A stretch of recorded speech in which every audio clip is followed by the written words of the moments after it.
to the Unofficial Controller Podcast, your weekly gaming podcast, episode 210, PS5 Pro Specs, with me, George, and this week joined by Bobby, Pro Console to my Pro Laps. How's it going? What's up, man? How are you?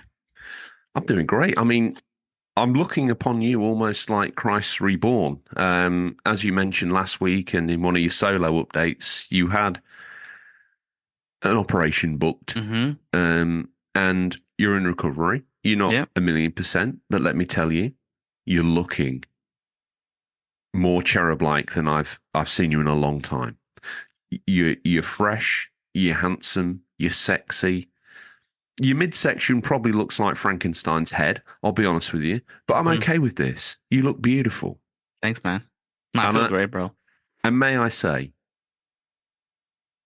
not only from me, who has become a beloved friend of yours.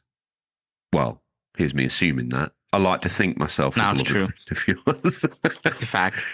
And everyone in the community of the UCP, the silent but violence, the ones that listen, but they don't get in contact or in the Discord or whatever. We're cool with the silent but violence.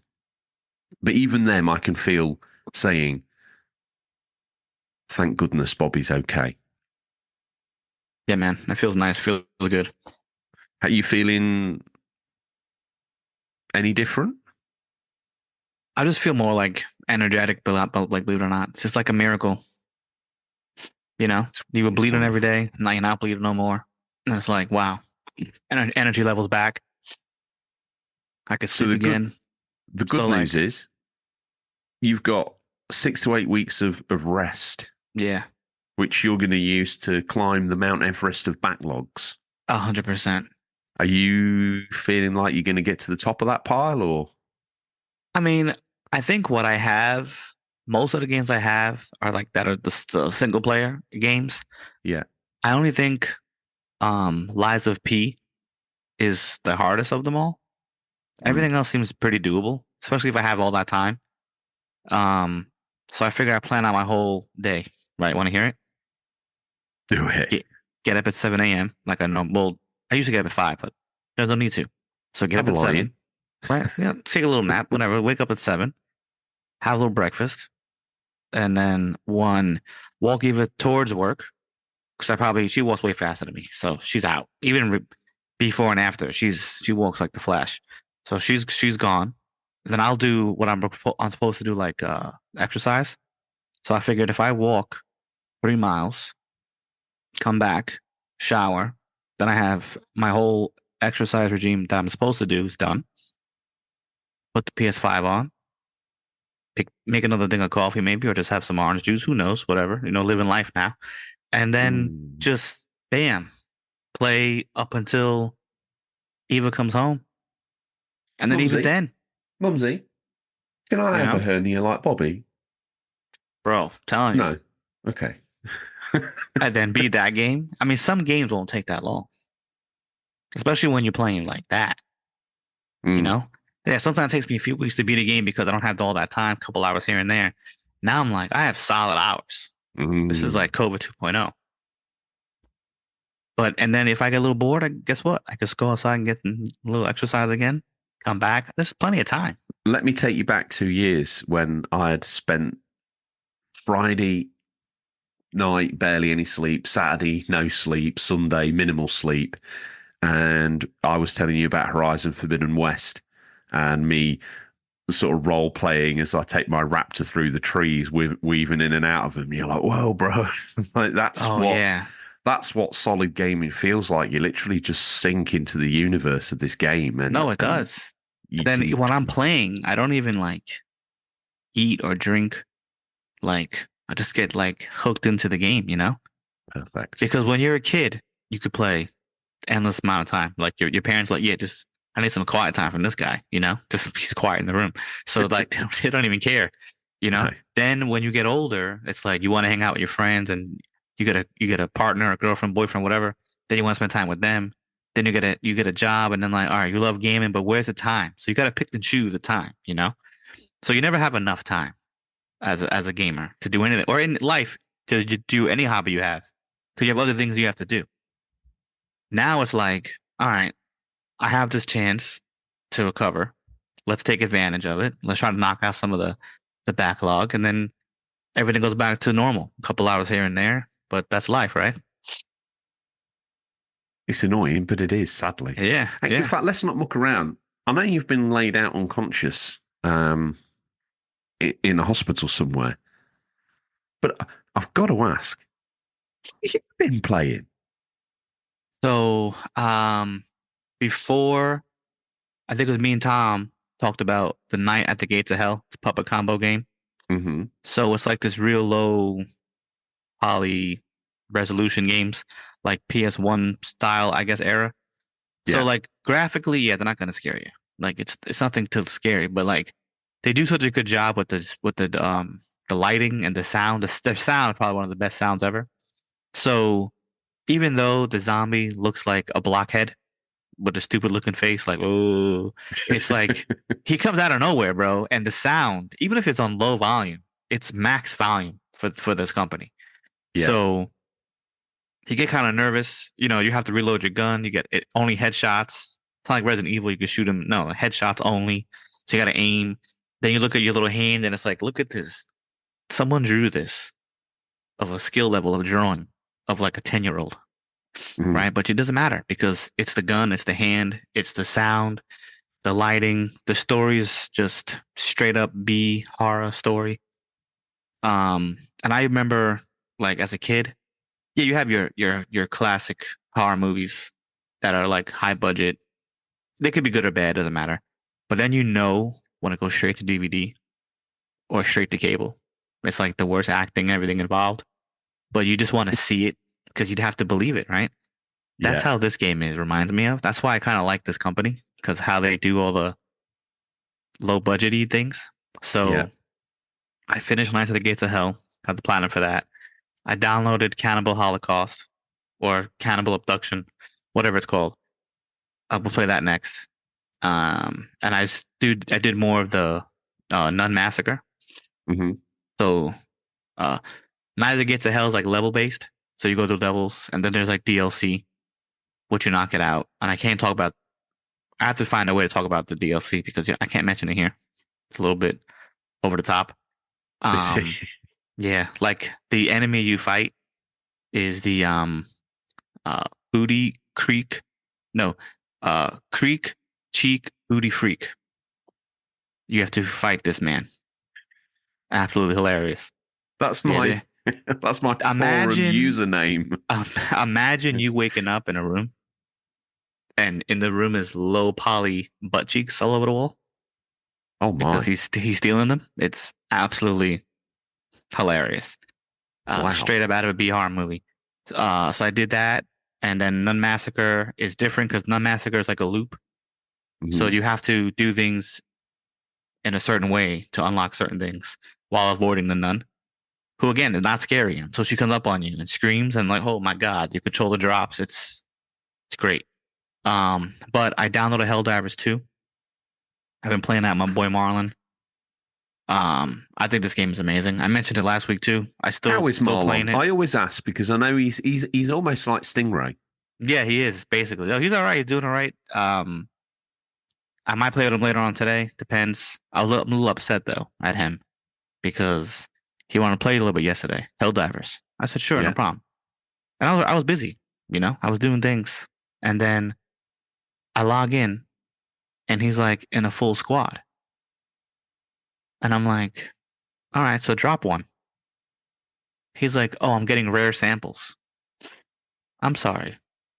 If I'm in a group full of randos and my boys log on, we got two options. One, I'm leaving. Sorry for everybody's, or let me finish the game, right? Then everybody gets kicked off and we start afresh. Or if I'm on someone's ship, I'll just leave. Mm-hmm. No problem. Listen, I gotta go. Here's my boys are back online. Let's do it together. And I waited like 20 minutes. And I'm like, what am I waiting for? And I logged off. They text me back. Where'd you go? Didn't even answer him. So I haven't spoken to him since yesterday. Stay with us. We'll be right back. Do you like video games, podcasts, and reminiscing?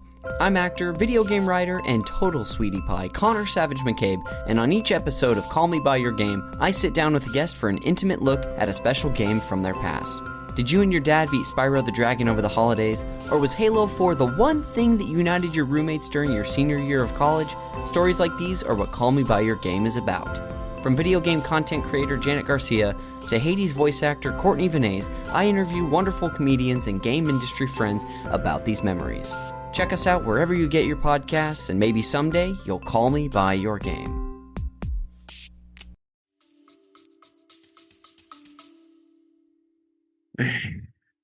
This is not the update I wanted. Yeah, bro. Little brotherly spat. That's what happens. You know, ignore me. I'll show you something, buddy boy. But other than that, he's all right. Thank goodness for that. Mm-hmm. Anything else been? Did you take no. a gaming? Did you take a gaming handheld to hospital? No, there's no way, dude. No, I had no time. I was so tired. And then they keep sticking you every 2 minutes with a needle, checking your blood pressure. Listen, my blood pressure, of course, is high. You keep sticking me with the needle. I can't sleep. You know? But they were really nice. I have to say, everybody in the hospital was amazing. Do you want to Very, shout very out nice. said hospital? Yeah, Long Island Jewish, man. In Maspeth, New York, which was like 40 minutes from me. Nice. New Hyde Park, right? New Hyde Park, not in Maspeth. Yeah, they did a great job.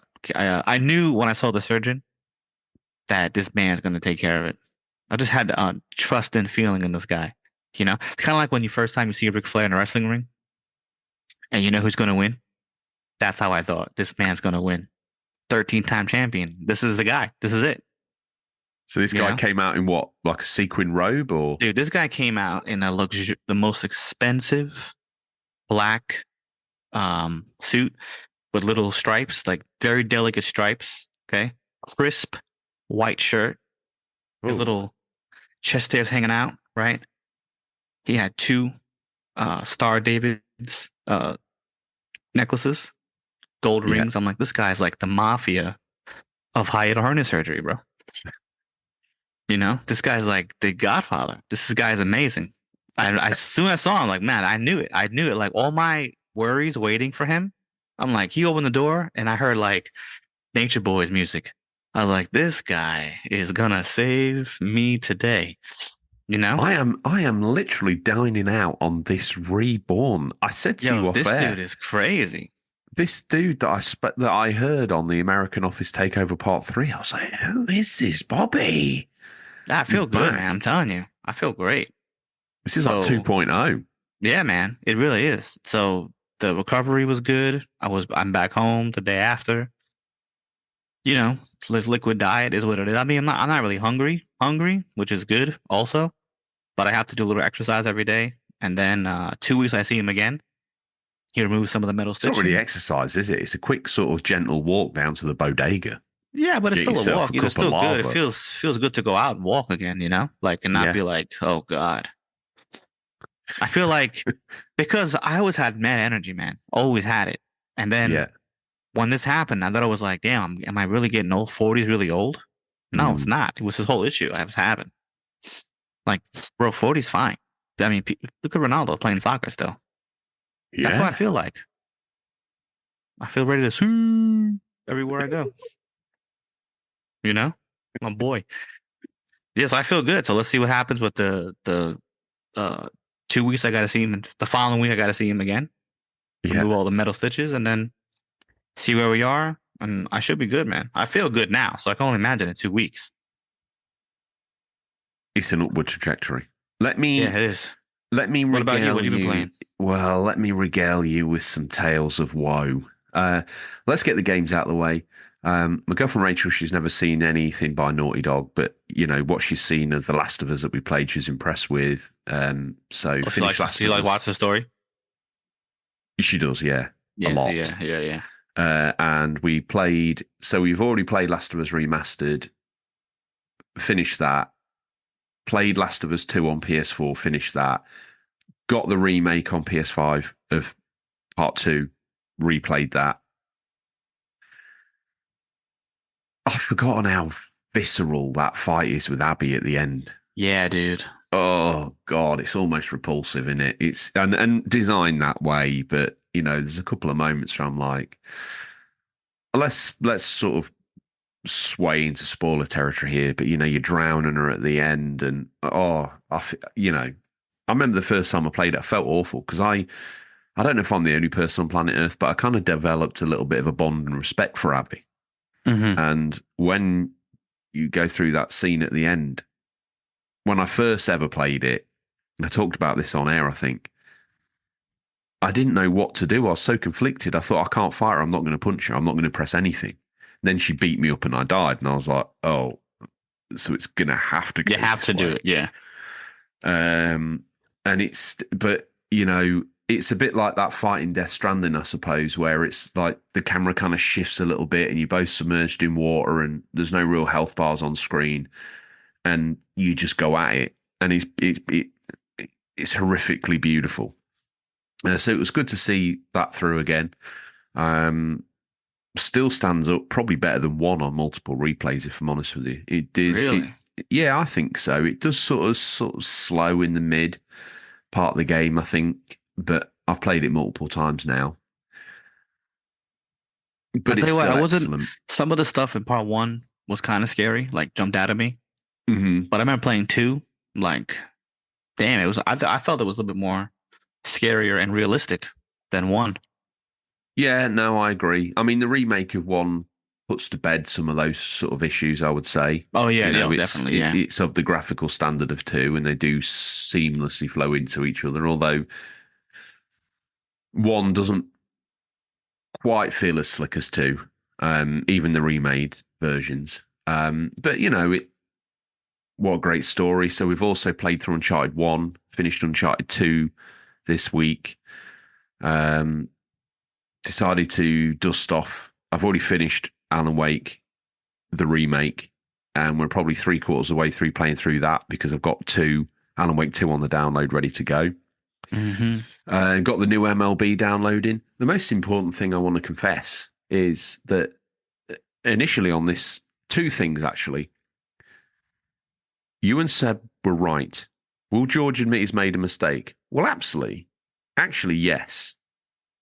But it's not really a mistake. I got the PSVR. It was a lot of money. There's not really been that many games. When the game you're hyping in the PSVR review is a £12 kayak simulator, you got problems. Yeah, you definitely do. As good as that is, you got problems. Now, I know Ginger's had our dear listener, my redheaded stepson, Ginge, has played through Call of the Mountain, said he really enjoyed it. I didn't. I thought that... Really? I've played a lot of other VR games, and I thought the combat in that was a bit PSVR 1, if I'm honest with you. I didn't think it was that great. I'm kind of hoping out and holding out for something round the corner. I think No Man's Sky on PSVR 2 is a great example of what can be achieved. But not many people have bothered, really. And that's fair enough. Even Sony themselves was kind of giving up. They gave us Gran Turismo 7 in VR, which is good, and Resident Evil 7 and 8, I think, and 4. So, okay, fair enough. But we're still lacking a killer app for it. And I think everybody knows that. I mean, we get the odd, every time I go on the VR marketplace, I'm like, oh, a new game. I look at it and think, it's just shovelware drivel, that some third parties slaved over, and no disrespect to them, but this is not what I want on this headset. Yeah, no, I agree. I could have had this on PSVR 1. Yeah. So, did I make a mistake? I don't know what part of the mistake I'm admitting to. Buying PSVR 2, I wouldn't say was a mistake. Spending that amount of money on VR 2 was a mistake.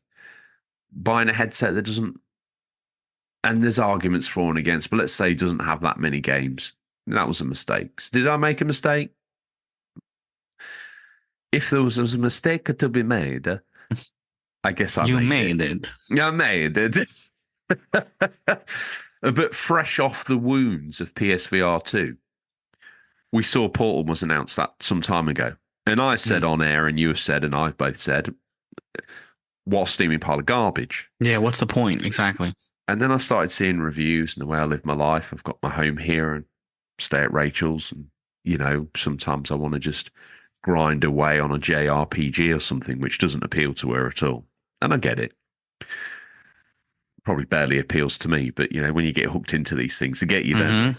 So I thought, after seeing some more positive reviews, I thought I'm gonna get a Portal, and I logged on, couldn't find one anywhere. Amazon, no. Our version of our store called Game, which I think you've got over there, and places like that, they didn't have any. CEX had them, but they were super expensive secondhand. Amazon had like second list sellers selling them for like $250, $300, and it was like, oh god, no. And then I started thinking, well, I've got a phone, I could use a backbone. I looked into the backbone, I was like, no, and it got a price reduction about a week ago, and I was thinking, oh yeah, and then as if by magic, I checked the PlayStation Direct, it's in stock, and after all this time, I initially didn't get it when it was in stock, so I thought, no, I'll be a good boy. Then it appeared in stock, I thought, I'm having this. And I have to admit,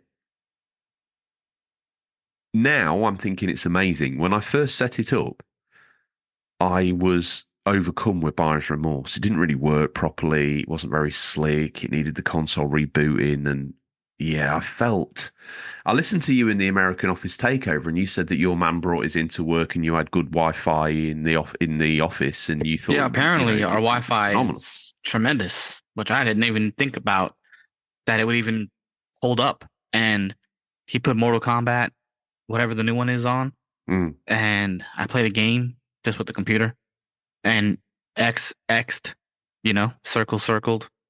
It was like very responsive. The graphically from that little screen looked amazing. He had a screen protector over it, and he had a plastic screen protector over the whole device. Wow. So he was ready to go. He had it, and I'm like, my God, this is amazing. Do you think he walked into GameStop and they were like, you want the Portal, sir? Okay, don't forget, you're buying the launch day edition, so for an extra $2, you can get your screen protector. 100%. He worked some overtime that week, and he was like, yes. Don't forget your gel-covered coat. Okay. That's it. Don't forget, for another $10 upgrade, sir, you can get $50 worth of accessories with the travel pack, the fanny pack, the rechargeable backpack, that's the right, Portal hat. Don't forget the Portal t-shirt, the screen protector, and the keychain. He got everything. I'm telling you. He got the whole the whole kit and caboodle, the guy. Don't forget the limited edition Portal guidebook, sir. And a free 1 month of PS Plus. But he got all that action, man. And then it played great. The screen looked good. Mortal Kombat. Listen, I'm sure Mortal Kombat on your regular TV screen has to look phenomenal. The only thing I would say about that screen is it looked good. It's 1080p, but it looks as good as my 4K screen. How? No, it looks amazing. I think because it's a smaller screen, you can probably put more pixels in. I don't know how that works, but obviously the bigger the TV, you need more. Whatever. Yeah. You guys did a TV show about that. I'm not electronically or computer savvy or none of that stuff, but I'm like, all right, and it played amazing. Then he put on Double Dragon something, the new one that came out. I was playing with that. I'm like, my God, like that looks amazing. But that's all I played on it. But then he brought the Steam Deck as well. Now he logged into the Steam Deck with PS Remote, and it looked just as good, bro. So why's this dude got a Portal and the Steam Deck, and he's using because he got the Portal because he wasn't sure. Well, he got the Steam Deck, and he has Xbox Game Pass, so he has that loaded on the Steam Deck. He has all the Nintendo Switch games, and he has a bunch of. He has a huge 2 TB little memory card in there. So his Steam Deck is stocked, and that's just with preloaded stuff. He also has the Valve or Steam, whatever it's called, where you get the games from, download the games from. Yeah, Steam Store. So he had a bunch of that loaded on there, and everything I played looked phenomenal. Even the PS5, you could PS5 remote play through the Steam Deck. I don't think there's no app for it. You have to go on the desktop. So you could do a mobile site, like a view, or a desktop view. Yeah. And then you can log in through the PlayStation portal through the desktop, but then it becomes handheld. Yeah. And then he turned off the portal and put on the Steam Deck, and it was just as responsive. So I mean, my God. I tell you what, his PS5's like this. It's like, oh, I'll go sleep. Oh, no, wait. Oh, go wake up. sleep. Yeah. Oh, no, wait. I bet it is. But I was actually, I've always wanted to get the Steam Deck, but like, it's a lot of money though. It's like $500. And I'm not being funny. I know everyone raves about it. The first hurdle is the price. Yeah. Right? The Yeah, first but you know hurdle what, is the though? price. The hurdle is the price. But if you are a gamer and you don't have like, you don't care about Nintendo, Xbox, PlayStation, Steam, you're not loyal to anything. You just want to play whatever you want to get your hands on. At $500, first of all, you could dock it and it goes on your TV screen like a Switch. And it does up to 4K. Right? And it's responsive and it looks great. And you can play literally anything you want on that one console. Let me add this in then, because my second hurdle is the geekiness. Like, I don't know how to see // bro. I don't even have a clue. Oh, yeah. No, he got all his games from like those, reputable emulating sites. And he's like, he was not savvy either. And it's just like, all you got to do is upload this and then drag and drop. And he's been doing it. He has PS2 games on there, PS1 games on there. He has old Xbox games on there that he removed now because he has Game Pass on there. So he's like, when he goes on vacation or somewhere, he just brings the Steam Deck because he can do everything on it. But he's like, if his wife's also a gamer, so sometimes she takes the Steam Deck, or it doesn't matter to him. He both work with really, really good internet. My only problem with the PlayStation that I wish they changed is that, what if, like you said before, we talked a little bit before the show, what if you are away on vacation? And now it's like you got to restart your PlayStation. The example I cited is, still quite hard to get hold of a Portal. And you think, you do all the good boy bits. You set up your console before you leave. You go JFK International. You pay a little bit more for it, airport tax. You get your Portal. You sat in the waiting lobby. You turn it all on. You find a Wi-Fi that'll accept you, and then it's like, nah. You need to go home and restart your console. Yeah, but I'm already checked in. Yeah, man. That's the only issue that I have a problem with. I don't know why they just can't do something without having that on. There has to be a way. Well, I think other ways are coming. Xbox have talked about bringing out, a dockable hybrid console for their next thing. They've also threatened to bring out something that's a million times better. PlayStation, obviously, we get into it in the news, but a lot of people have tuned in to hear about Pro. These are only rumors, but we've collated them all. And hybrid consoles, are they the way to go? In this day and age, yeah. It's just happening. Weird. I know it's happening. Bro, just think about this. Okay, I don't know what you guys were doing in England in 1924. Yeah. But I think we had the Wild West over here, man. Right? We were doing Red Dead Redemption 2 over here. You were living it. Now we're doing surgeries with little robot hands. 2024. Welcome to the future. It's happening. And it's happening way faster than I think anybody anticipated. Yeah. So, yeah, it's nice to have your stay-at-home console. That's fine. Yeah. But people travel all the time for work now. There's all types of things people do. And, people just love going outside and getting fresh air. And if that fresh air and sitting in the park is playing with a video game system, then great. At least, you're outside doing two things you like to do. So it's happening. But my thing is, if it is happening,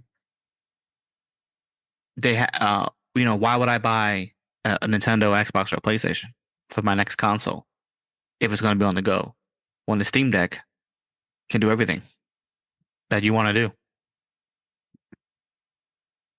Because if you can think about it, you log on to Game Pass, you're in Game Pass. You don't need your Xbox to be on rest mode. Well, this is where Xbox are at the moment. They've always been ahead of the game, probably a little bit too early, and they kind of alienate their fans a little bit as they move towards these different eras. Xbox One had a bit of a disastrous announcement. People saying, "Oh, I just want to play video games," or what, the DRM issue aside, let's put that to one side. But everyone's like, "Oh, well, I don't want my Xbox to watch TV." And hang on a minute. If they announced that today, it would be hailed as the next best thing since sliced bread. 100%. Oh, you mean I can get apps and log on to Paramount Plus and watch the UEFA Champions League? I can do split screen. I can have gaming on the left-hand side of the screen or small screen picture-in-picture, and I can be playing the game at the same time, or I can flip that and go picture-in-picture on the game and go big on the screen. Just think about what your phone can do right now. Anyone's typical iPhone or Android phone they have right now, whatever. Look what your phone can do. It's only a matter of time before your console little thing becomes also a phone. You can put it in your pocket, email, play video games on it. It's happening. We may not like it.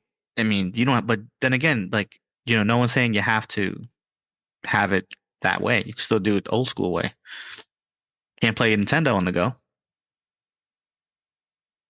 Can't pick up the NES, but put it in a park, But you could play Nintendo games on the Switch. You can. Limited, but you have them unless you emulate them somewhere else. That's naughty, though. It's naughty, but it is what it is.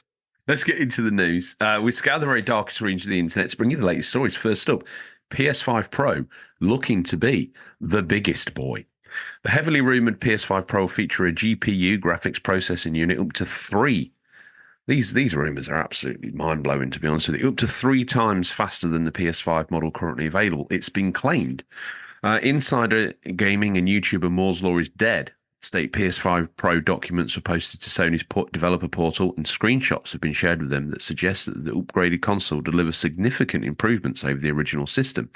The PS5 has access to 10.28 teraflops of graphical power, but it's been reported that the PS5 Pro will have more than triple that to 33.5 teraflops. That works out to be a 45% rendering performance improvement over the PS5. Then the PS5 Pro will offer 3 times as much ray tracing performance, and in some cases as much as 4 times as much, and utilize a PlayStation Spectral Super Resolution system. Rumors suggest that this machine learning technology for image upscaling. First-party developers under PlayStation Studios banner have reportedly had access to PS5 Pro dev kits since September 23, while third-party developers received them roughly 2 months ago. From the spring, it said these dev kits will be identical to the model Sony plans to ship to the public. Insider Gaming understands Sony is targeting a holiday 2024 launch, but there's a chance the date could be changed due to the lack of first-party games released on PS5 this year. Sony is yet to confirm or even hint at the existence of a PS5 Pro, but following confident reporting from multiple sources over the past year or so, it certainly seems like the hardware manufacturer's upgraded PS5 model in the works. If it does exist, how much money would you be willing to pay for one? Share your thoughts in the Discord. Bobby, PS5, PS4 Pro, let's start there. I had one, thought it was great. Me too. I did talk about the fact that it made the PS5 feel less special, because if I'd gone from vanilla PS4 and then wandered straight into the PS5, I think I would have gone, oh my God. Mm-hmm. But because I came in from the Pro, and a lot of the games around launch were kind of pro graphics at best, I didn't really feel like I had that experience. Now, I said I wouldn't do Pro again, but here I am in my VR headset with my Portal, waiting at the station for the train to PS5 Proville. Yeah.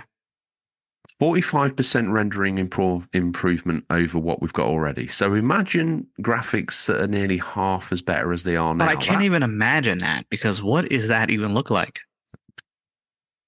I don't even know. Like, some games are just so beautiful. How much more realistic can you get them to look? Thing is, we could have had this conversation when the PS1 was coming out. No, it's true. 100% true. But what I think is happening now is that it's like PC gaming, right? PC master race, because you can do anything on a PC game, right? There's mods, there's communities, there's everything, but you're going to have to keep constantly upgrading your graphical cards and everything else. Mm-hmm. That's why PCs are so expensive. Yeah. But it seems like games are getting so advanced that the consoles that they're being made on can no longer hold them or play them. No, you're gonna have to agreed. upgrade them. Yeah. So you're gonna have what? PS5 Pro, then PS5 Pro 2, then PS6, then PS6 Pro, because you can't keep up. I think that's kind of where we're at, isn't it? Yeah, like back in the day, Nintendo, there was a limit. All right, this is the limit. This is all you can do. Everyone go play make Nintendo games. So you did. Then the Super Nintendo NES came out, and the Sega came out. The Genesis came out. 16-bit. That's what we can do. Here's the best you can. You can make them as best as you can with that, but we can't go more. And how long did it take to get a PlayStation? Mm-hmm. And then how long for a PS2? And then eventually, look where we're at now, where PS5 was.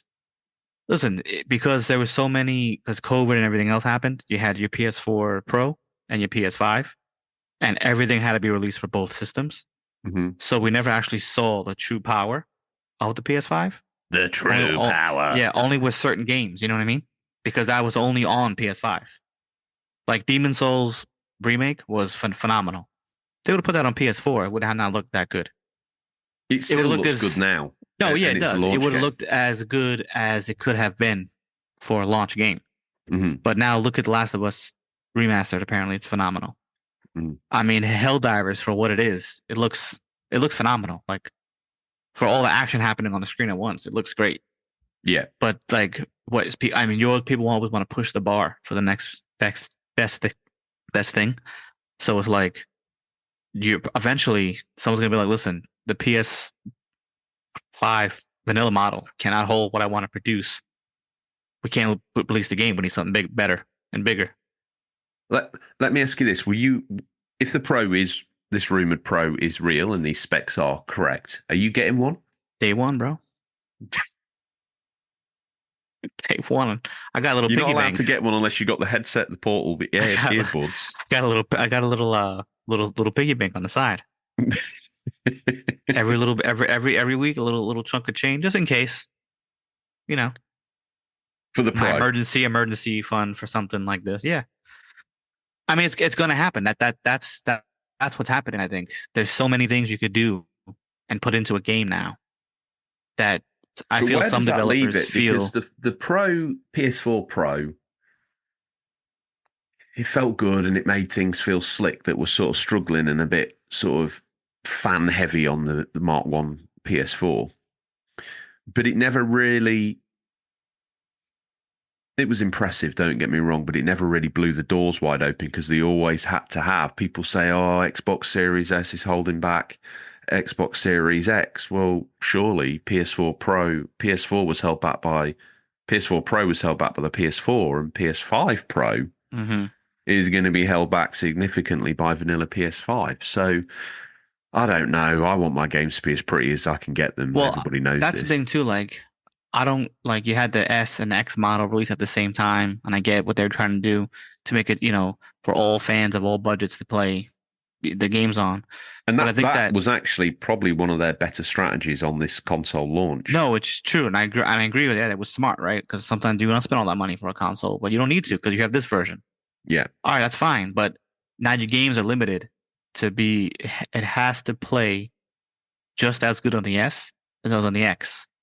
So you can never release the X power. No. Right? Because you can't. Because it has to play phenomenal on the S and play just as good on the X. Because you will at the same time. Now, if you release the S and then the X a couple of years later, all right, fine, I get it. Now you're gonna go up. You're going up a step. Yeah. Right. It'll still play good on the S, but it's gonna be played even better on the X because now we developed it for the X. That's what's gonna happen. All these developers are gonna want to push it and get their games out there to the best way they want you to play them. So you're going to have to start, purchasing the Pro at some point. Okay. Well, I'll meet you on the Platform 8 Central Station. Me and you will get the PlayStation I'm there. Express. I'm there, bro. Give me this next bit of news, good sir. This reminded me of the Goonies.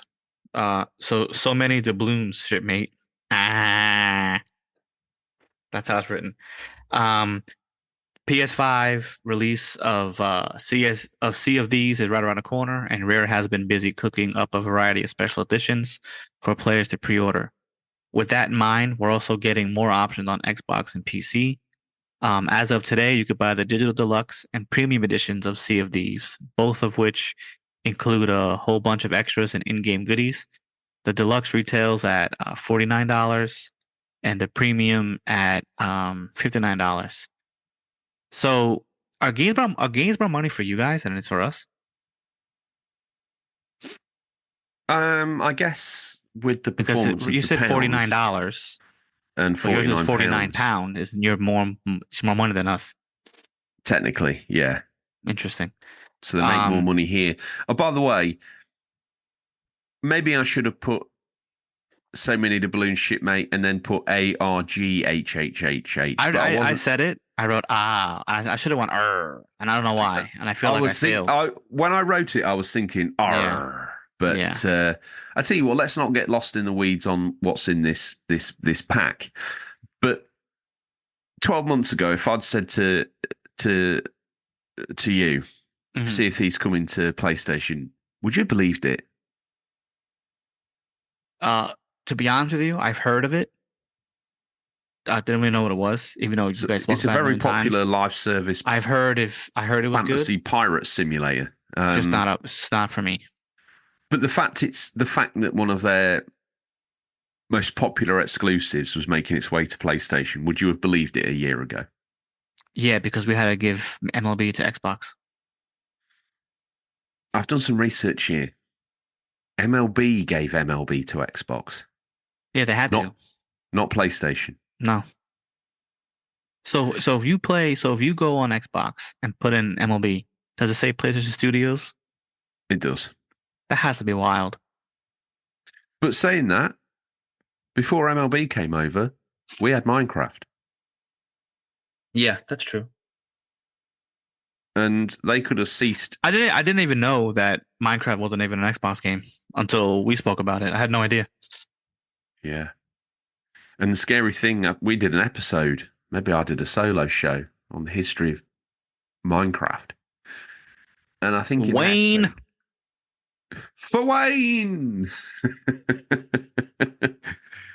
Yes, I did a Minecraft stream. Everybody go on the show's much underused YouTube channel.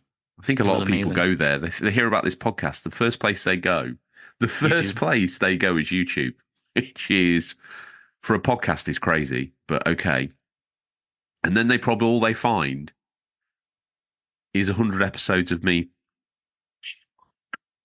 I mean, the podcast, live version of podcasts, when people see people, I think they do better than just the audio. Listen, but it's hard to do, man. We're in the throes of making it happen. I don't want to get anyone too excited, but we're in the throes of taking our chats here and the video of those, which do come across a bit strange. I might need to check into the settings or whatever, but it only ever seems to do a video feed of the person who's talking or making noise. Whereas I think what we need to produce is a video where all three of us are reacting in the background to each other. Yeah. Oh, that. While, so everyone has a screen of equal size with a UCP background, and then that's how the YouTube videos would come through. That's where I feel we need to get to. Is it easy for me? No. Do I need a guru to come in and make it happen? Yes. RGT's on with someone. We've got the ever sort of beleaguered and much in production website being made, which we're ready to launch. We've got all the bios done now, and the links are going into the shows, and they will auto-populate. I mean, who even knows if a website's even relevant in this day and age? But it's another box ticked. No, 100% is, man.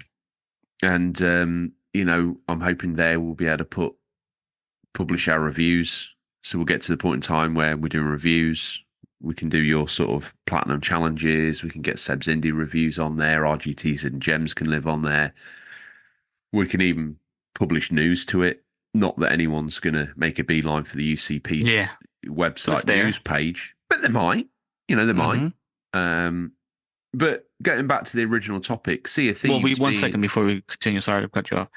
Do you think Tom ever gets tired? RGT? Delivering? Yeah, RGT. Does he ever get tired of delivering? I don't know. It's like a 24/7 thing for him at this point now. He's wired into the UC Pay. UC Pay. UC Pay. Nah. Got your baby. That's what it sounded like, bro. If we had a meal in an Italian restaurant, the UC Pay. That's it, bro. That's it. Right there. With that knockoff beer from Aldi's. Oh, anybody.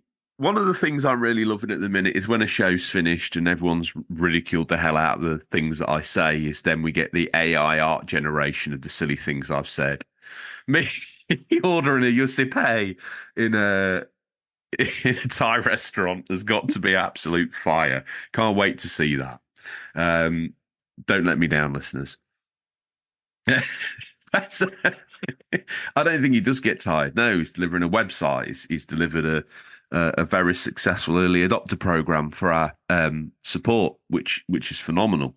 And the goodies that he's out there sort of securing for you guys, he's going the extra mile. And I mean, his ego's got a bit big now. He says he's too busy for me. He's got Ashens on the blower, and he's got Elliot Cole on the down low, and he's probably going for drinks at Rowan Fox Noble, darling. So we're going to knight him at some point. Yeah. That's it. Sir RGT. It's happening. That's it. And, going back to the lore of the show, is he part of 4K Gaming? Was he El Buccio from Zutamax Media? Who even knows anymore what's going on, right? Who even knows? Did he set up Zutamax Media? OG Tom? Who knows? OG Tom. Apparently he's got the keys to Epstein Island. That's all I'm saying. He gets so annoyed when I say things like that. Well, he doesn't listen, obviously, because he's not on the episode, but even I've begged him multiple times. How far do you think we've come as a show? Oh, no, Matt, I don't really do podcasts. Have you listened to the latest Joe Rogan? Tommy, you just said you don't do podcasts. Now you're telling me if I listen to the Joe Rogan. Absolute scandal. Tricky Joe. OG Tom, keys to Epstein Island. What an absolute, black sheep of the family. But RGT Tom, you're absolutely right. Just constantly steps up, knocks it out the park. You want t-shirts? Done. You want to go live events? Done. He's making it happen. So that's exciting. I also I saw on the work chat that Seb's managed to secure himself some PAX tickets. Mm-hmm. So looking forward to all the gossip and gizmos coming out of there and all the latest stuff. So yeah, doing our best to keep you in the loop. So let me rephrase all of this one more last time and say, would you ever, giving a sports game to a console competitor as PlayStation and Xbox view each other as, even giving it to Nintendo as well, is one thing. But giving Sea of Thieves to me feels like PlayStation, admittedly Sea of Thieves is getting on in time, but it would almost be the equivalent of PlayStation handing off Helldivers now to Xbox and Nintendo and saying, just knock yourself out, which would be good for concurrent players. It'd be good for revenue because it's $40, $60, whatever it is on the way in the door. And you've got the season passes and the DLC and stuff. So it would be beneficial to get this any way you can get it where people can spend money on it. But Sea of Thieves for the longest time has been the stuff that's attracted the younger audience to Xbox. And I think out of anybody, they're actually doing a reasonable job of bringing kids from a Switch, as an example, or from zero to some level of console gaming. And they seem to be able to co-opt the younger audience way more than the outgoing, more mature gamers who want the single-player stuff. Yeah. They seem to be good at that, but they've taken their crown jewel, although I'm a big fan of Grounded, but they've taken their crown jewel Sea of Thieves and they've gone, here, take this. Now, there's other things going on in the background. Xbox doesn't want to necessarily be a console, but it does want to be a console, but it also wants to be on anything that's got a screen in your house, including your dishwasher. So you're playing Sea of Thieves on your Zanussi program menu in 10 years from now. But do you feel like this is... How do you perceive all of this? Give me the Bobby down low. How do I perceive of what? Xbox giving games to Sony? Yeah. And where does this start, stop, and end? I mean, The only time I could think about of another company giving their own developed games to another console would be Sega to Nintendo. Yeah. I'm not saying like, it's the end of Xbox. Don't get me wrong. I'm not saying that. But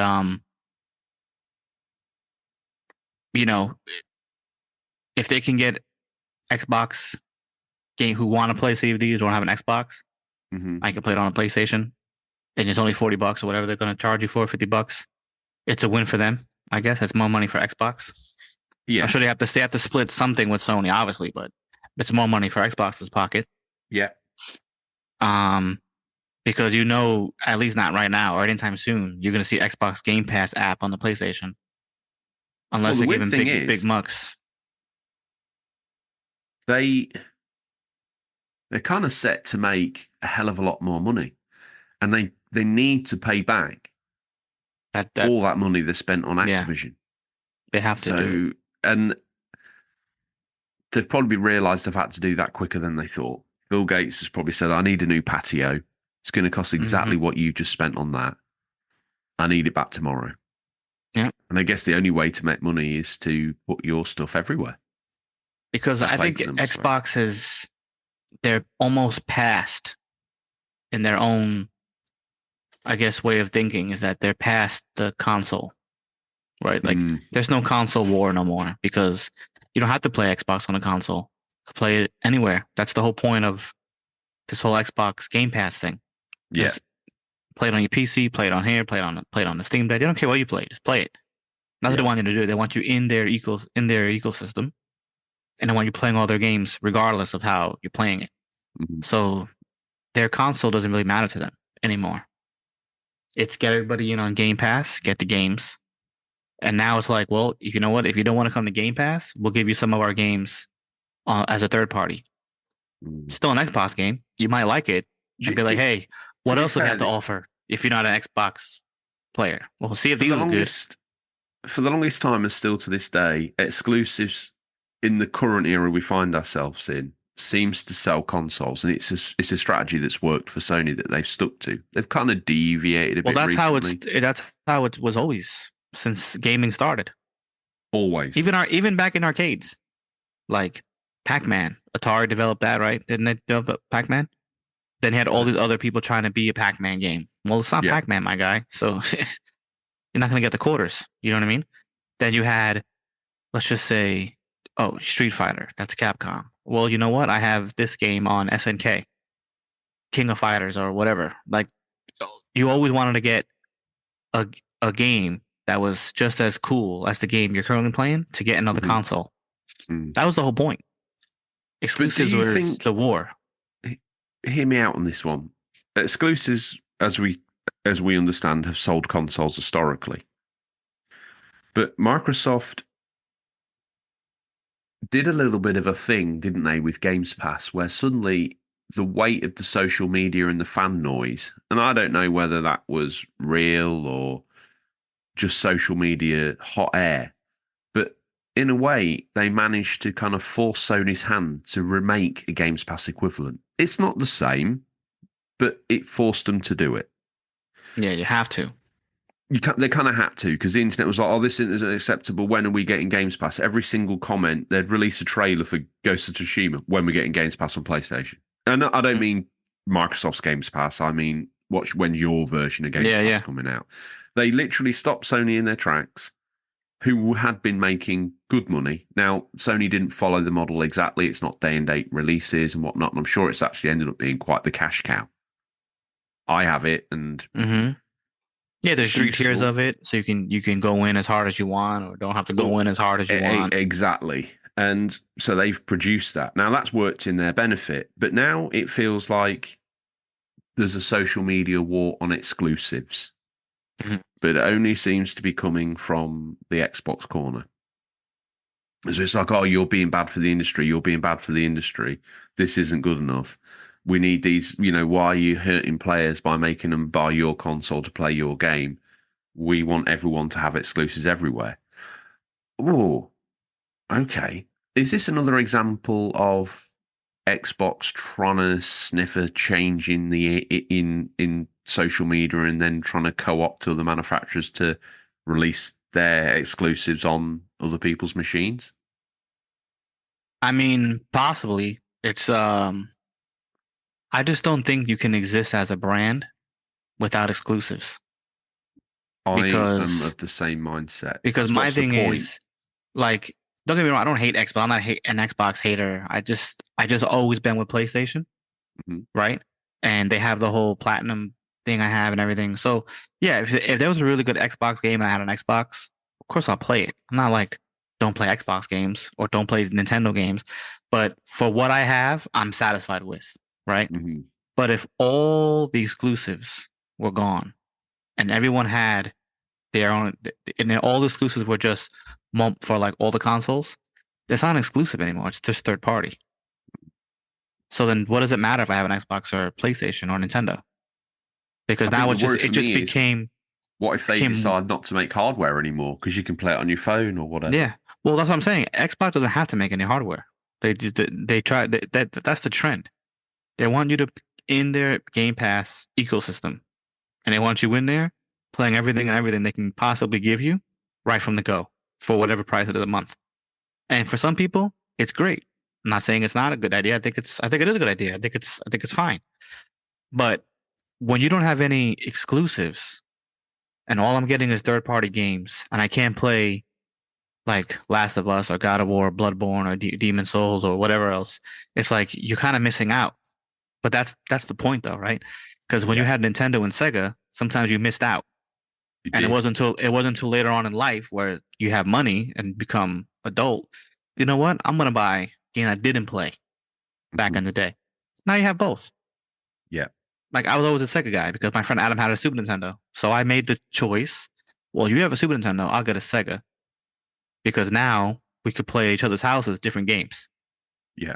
And some of them were very different. I had Batman Begins. He had Batman Begins. I mean, not Batman Returns. Yeah, and I had Batman Returns. Let me tell you something. So good on the SNES. Totally different game. I took mine out the window. See ya. But it just depends on the exclusives, and that's what really sold the consoles, right?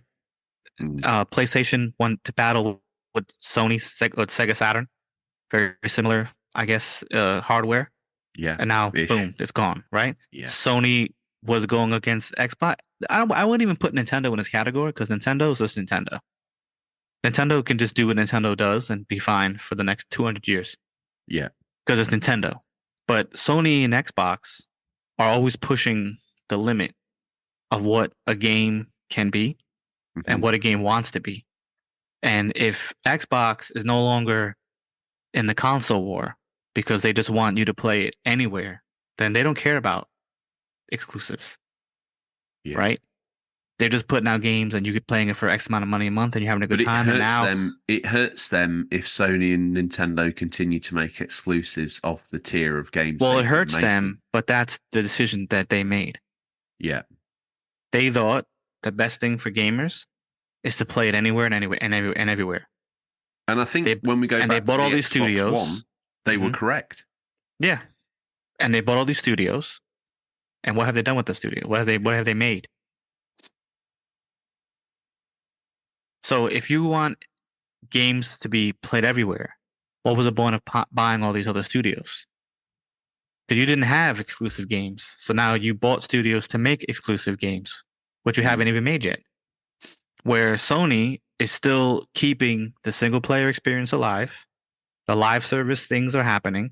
And it's online games, or what do you want to call them? It's happening. But if you want to play certain PlayStation exclusive games, you have to either buy a PlayStation or wait for it to drop on PC. And PC gamers don't care because PC gamers can play everything anyway. There's stuff on PC that we cannot play. So am I mad at PC games? Oh, it's only for PC. Why can't it be for PlayStation? It is what it is. If you really want to play it, you'll buy a PC.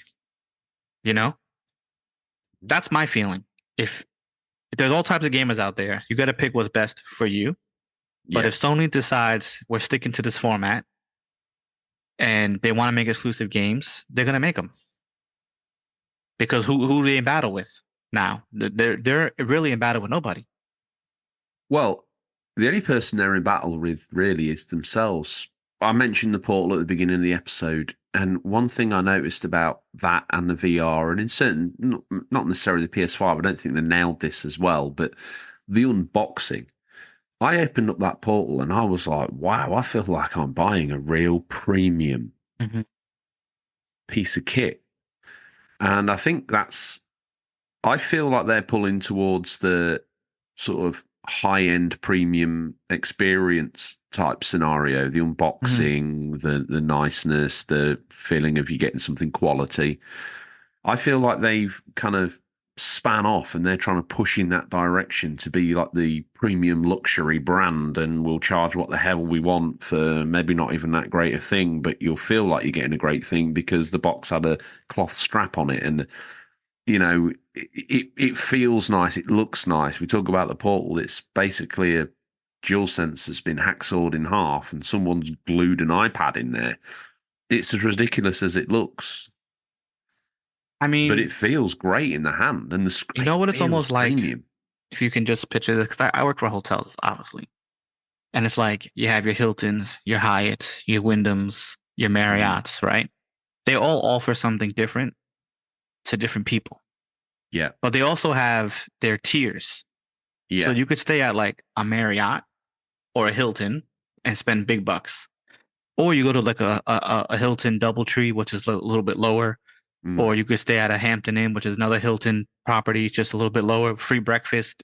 Maybe it's more family friendly, nothing fancy in the room, typical nice beds, comfort, free breakfast, bring your family and go enjoy our city, right? Then you have those like big boy brands, expensive companies like Hilton, and you just go there and the rooms are so much money, but there's almost like an adultness to it, or like a thing, I don't know how to say it, like premium type of, oh my God, look at this luxury bed and I have this beautiful TV. And it's like, or eventually all hotel companies try to similar models where, all right, you know what? Stay with the Hyatt family and get Hyatt points. Stay with the Hilton family, get Hilton points. And then as you level up, because you keep staying there, you get more things, more money, more points, more discounts, credit cards, and you become like a diamond member or something. Now you get all these other exclusive things.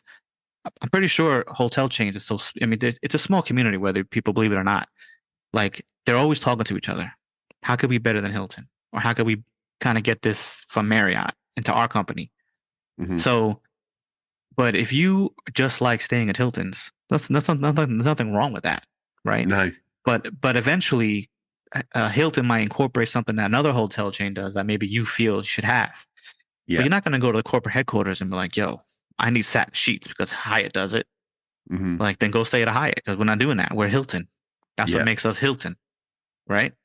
So if this is what makes your brand and you're loyal to that brand, because if you find comfort in it, then you're not going to just go to stay at another hotel company unless you feel your loyalty to that brand is falling because they're not keeping their promises or their performance is dropping, and you don't feel comfortable in the hotels no more. They're getting dirty or whatever. Then you might change over and look around. But what is your brand loyalty to Xbox, or what is your brand loyalty to PlayStation? Right? It can get real silly because you have a lot of fanboys out there starting all these wars and everything.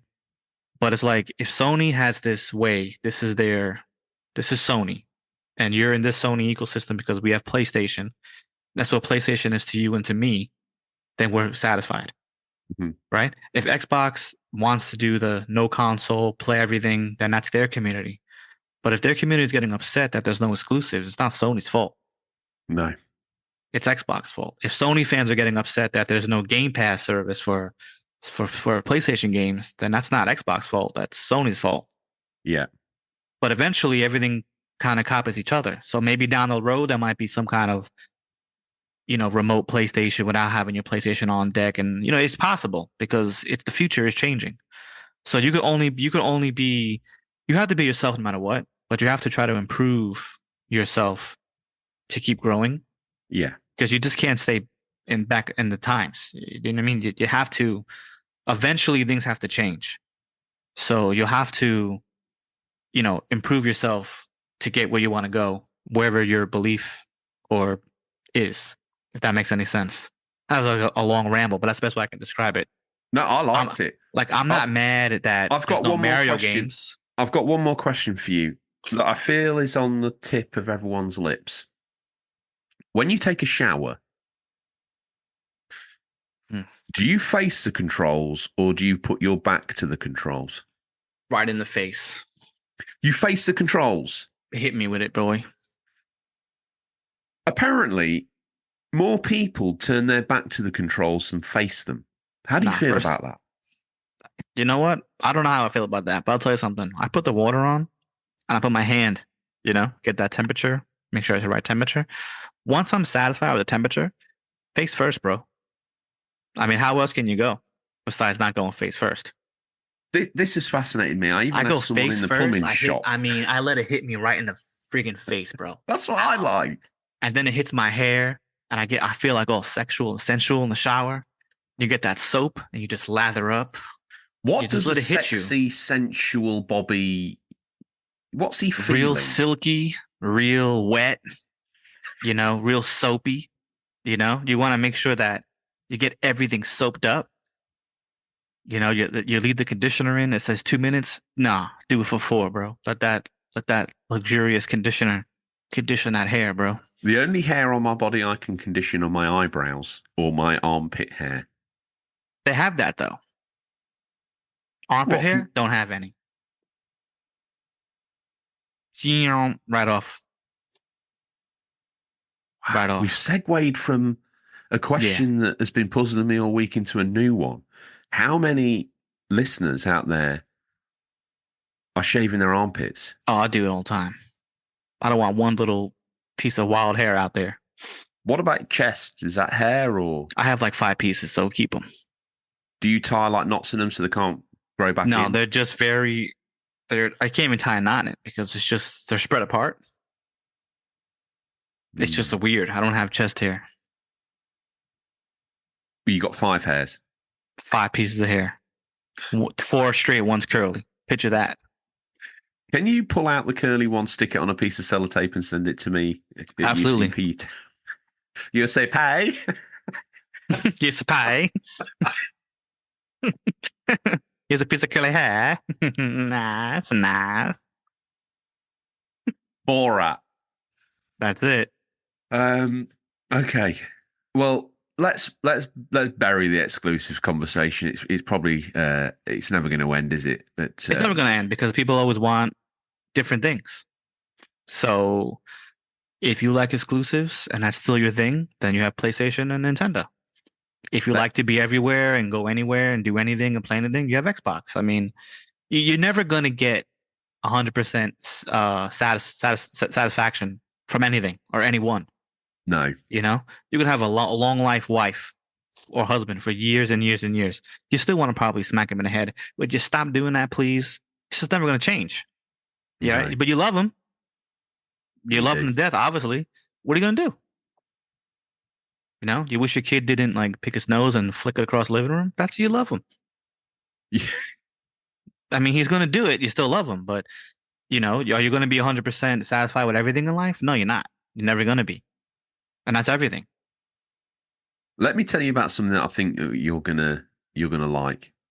Planet Lana spreads its wings during Nintendo's Indie World Showcase last November. Publisher Thunderful and indie developer Wishfully announced they'll be bringing their cinematic puzzle adventure Planet of Lana to the Nintendo Switch this spring. In an update this week, it's now been confirmed the title will be released for Switch and PlayStation on 16th of April 2024.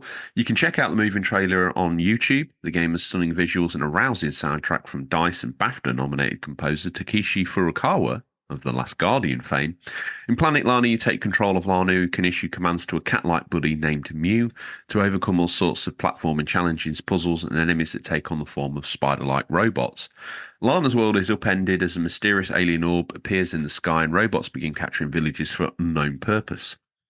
Where they've come from and what this all means is up to you to discover as you progress throughout your adventure. All Lana knows is that she has to save her sister through dense jungles, sunlit meadows, arid deserts, and the cold steel of alien architecture. Planet of Lana treats players to breathtaking natural landscapes in a spectacular adventure that blends epic scale that threatened Lana's whole world with a story about a touching personal relationship built between the game's two underdog protagonists. Now, do you remember a game called Flashback? Yes. You know what's funny, remember bro? Before you even said that, I imagined this game like 2D adventure type, like Prince of Persia Flashback. And that's what this is like, except it's to such a high standard. And I saw this and I was like, whoa. I love games like this. Should have picked it for your fantasy draft, shouldn't I? But, you know, you got other stuff. Yeah. So I'm excited by that. It looks fantastic. The idea of taking it on the go on the Switch or even playing it on the bigger boys console, the PS5 on the TV, seems equally as exciting. I don't know where I'm going to pick it up yet. Portal Performance probably be the judge of that, so we'll see how that goes. But worst case scenario, I'm playing it on the Switch. I just don't. I feel like games like this existed in the era of Flashback when they should have been the way to do a single player story game, but it never really caught on to give you that movie like narrative. Obviously, now technology's moved forward and people's tastes have been expanded by what other developers have made over the years. And we arrive at something like this, which is probably the pinnacle of what a Flashback story could be. Considering Flashback 2 bombed harder than a night in Dresden. It tried to capture some of that old school, but it didn't do it. No, It failed. Yeah, it failed. Anyway, although it's technically Flashback 3, because we already got a sequel on the original PlayStation. Fade to Black, I think it was called. Yeah. I remember getting that and feeling like I was smashing my head against a brick wall in 1995. It had tank controls. It wasn't very endearing. No, so certain things, if you want to redo it so old like that, you have to do modern controls because everyone's just so used to them now. Yeah. The tank controllers is just... Listen, back then you did it, you figured it out, no problem. You were running everywhere. You do it now, you spin it in circles, next screen. I didn't want to go there. But you did because you're lost. Well, I played through Resident Evil 0 and Resident Evil 1 on the Switch, and you can play it with two control types, but I still felt although the way they'd modernized those games kind of worked, I still had to default to using the D-pad to do tank controls to do the finite movements that I needed, because that's kind of how the game was designed. Mm-hmm. And when I was doing that, I was like, oh my God, to think that, I played through the original Resident Evil on PS1 with this D-pad. No wonder it was hard. Yeah, of course. Stepping back or move away. Oh God! Whoa! How many deaths because you just didn't nail the whole rotate before? I'm gonna run. I know what I'm doing. I'm gonna run down the hallway. I'm gonna dodge the zombie and take the staircase. You ran to the hallway. You ran right into the damn zombie. You missed the staircase. That's life. What are you gonna do, bro? I don't know. I mean, D-pad back to the save room. Yes, but they're so blissful. They are, man. Community corrections. I don't make mistakes, so we'll get RGT on to answer for his mistakes in a week. He's currently out experiencing some sort of VR day out, apparently. I don't even know what that looks or smells like. I certainly don't remember signing off his leave paperwork, but he's been doing such a good job. He's been doing such a god job behind the scenes that, do you know what? Okay, you can have the day off. Just get those early adopter packs finished. But do you know what? Did we miss anything? Do you, dear listener, have an opinion or take on the news that we missed? If so, Bobby, how would the collective masses get in contact with us and say, you guys ain't got a clue what you're talking about? Or, I'm glad Bobby's doing well, and I want to let him know that I care for him. Yes. Well, if you do, appreciate it. If you want to let me know, you can just hit us up on the questions at unofficialcontrollerpodcast.com, or you could DM us on Instagram or Twitter. And in those social media links, you have the link to what we don't speak of here, which is the Discord. I think we're talking about it again now. We're talking about it again. I don't even know. I mean, what makes something popular? It's in, it's not in, it's there, regardless. You know? Trust me. You'll feel it. lights out on the RGT household when they finish streaming the Switch from their bed. That's normally exactly the saying I hear. I don't know why I'm in there. Why am I in there? Why is Digital Monkery here? Hey up, mate. Why are we sharing a cupboard in RGT's bedroom? That's hilarious. Bobby, before we let the Ray up the drive, is there anything else you wanted to share? No, that's okay. We're good. That's it. You're done. We're good. We're good. I mean, I feel like this is like a whole new. This is a whole new you. I love it. Oh yeah, it's amazing. Are you ready for Ray, or do you want a moment to compose yourself? Oh, I'm all ready for Ray, bro. That's my boy. Well, I don't know if you know, but last time I was on air, I asked the masses, should we get rid of Ray? Is he holding us back in this woke society we find ourselves in? Is he a little bit too dangerous? So we did a poll on the Discord.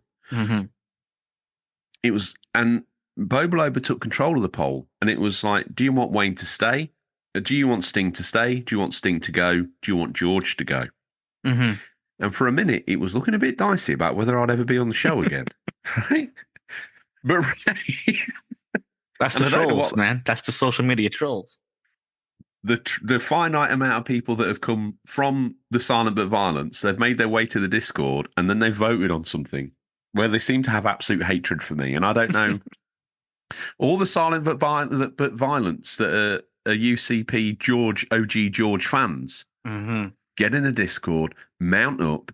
I need you to form a posse to ride these George haters out the Discord. If you're not in the Discord and you're like, this is my man, this is my dude, why are they in there bullying him like this?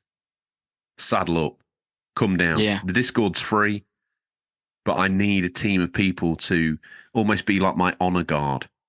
Yeah. You know, like Emperors of Rome, they have their Praetorian guards. I need, you see, Praetorian guards. You do. Would you be in the Praetorian guards, or would bro? I'm on the right hand side, bro. Yeah. Walking slightly ahead in case someone tries to jump in front of you.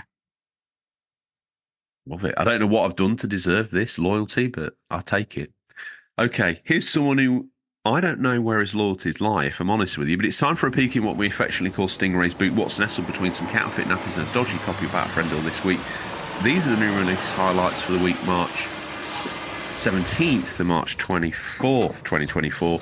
Listeners, these are out in digital, physical, or will be by the time this podcast on your feed, but could be region dependent. Spring stop, what a whoa. I'm most intrigued to know, because you haven't seen him for a wee while. No. I'm most intrigued. I see him all the time. I know, but on air, recorded. On air, yeah. No, it's different, yeah. I know you and him go down the bodega and... He does, yeah. Get a couple of 6-packs in brown envelope, in a brown bag. He does a weird thing, and I'm. This is why I think no matter what his mysterious ways is, his origin has to be, if not England, UK areas, because he goes to the bodega, gets hot tea, right? Yeah, okay. Irish breakfast, not English breakfast. Irish. What's breakfast. in an Irish breakfast? I have no idea, but it's green, and the English one is blue. And to me, I tasted them both. They taste exactly the same. Oh, you mean the tea? I actually thought this was a breakfast meal. No, this is tea. It's tea. And gets the Irish breakfast tea from Twinings or Twilling, whatever the company is, Twinings. Yeah. Right? Gets a lime, fresh cut lime, bam, a little bit of milk. What's up with that, bro? I mean, that's wild. You know what I mean? I don't know what Ray... I didn't even know Ray drank drinks. He doesn't drink it. He just sniffs around the board of the cup, sniffs until he gets like this, I don't know, I guess he gets the caffeine shot from the steam. Wow. And just right behind the shoulder, chucks it back and goes, please. It's weird. So he gets the free radicals and the tannins, and then he just ditches the rest of it. Out of here. How are you seeing the crazy cat today? Right now, he is in. Right now, He kind of looks like a leprechaunish because it's Patty's Day, you know. So he's very festive right now. He has on the green hair, and Paddy, it's Paddy. This is a public service announcement. It kind of aggravates me a little bit when people keep saying Happy Patty's Day. I'm like, Patty's a girl, bro. Okay, it's Paddy. It's Paddy. Like Happy You want to hear the Paddy's Day. I want to hear the D's. Double D's. Throw them in there. All right. Do you love the D or? Double D's better. Let's not just double it up. Why double up and pass to the next person? Let's get that. Yeah, I mean, and I've seen companies, like legit companies, sell T-shirts "Happy Patty's Day" with 2 T's. And I'm like, why? Maybe they're part of the UC Pay. Maybe they're part of the UPSI. We have no idea what they are, bro. They're lost. That's what they are. Oh, by the way, do you know people listen to us in Nigeria now? And really, we're having an explosion. I don't know if this is off the bat of Zootamax Media or what. I don't know what's going on, but I clicked on stats the other day and it was like, you're in the charts in Mexico. And I'm like, what the hell? So we hit all the continents, bro. You should be so proud. Single one we've had interaction or a listen. The Antarctica thing, that's kind of, I'm thinking that is something that is just an alien. We must have a broadcasting that goes down south somewhere. Maybe they're in the Navy or whatever it is. I want to see pictures. Oh, that makes sense. On Instagram or on the Discord of people listening to us in remote locations. I would love to see. I was getting the vibe of conspiracy. Maybe that makes sense. As a listener goes down there and listens to us when he's there. I thought it was like whatever that ship was that landed down from the thing. It's just transmitting and found our station. That's my own mind. That's why there's only one listener. No, I want that. I want that more. That's amazing. So Nigeria. Wow, that's great. Yeah.